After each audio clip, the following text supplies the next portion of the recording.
April 12, 2021. In dreams, terrible scenes passed before me. I saw a great commotion worldwide.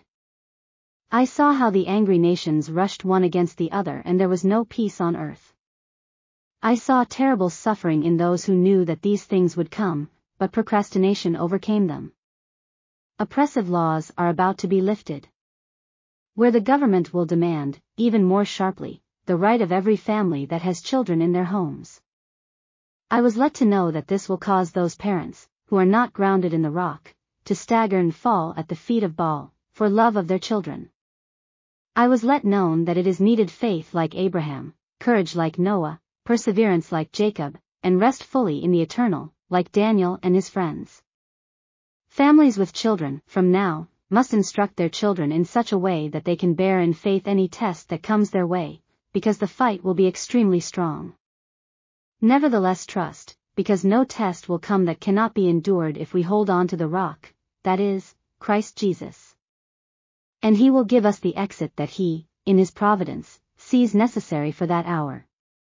We must fully trust in this, but, for this, it is not a faith that can be exercised in said moment of difficulty but rather one that has been accustomed to internalizing it, day after day, exercising it.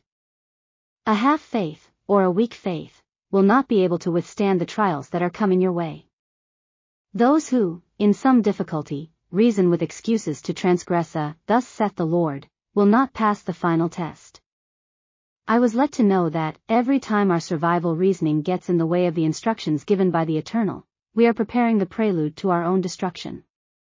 It was stressed to me, time after time, that, if there was a time to have children, that time is not now. Everything possible should be done to avoid the suffering of little ones who will not be able to bear the hour of difficulty, and could become the cause of their parents to give in. Many of the little ones, who are among the people today, will go to rest in the will of the Eternal to, like this, ensure the salvation of these and their parents, in his kingdom. It was emphasized to me that, we must always remember that we live in the eternal time and not ours. It is his time, he fights to save the human being. Each one of us should fall surrendered at his feet in thanksgiving for what the Eternal does for us. God grant, and it is my request and prayer, that it be so.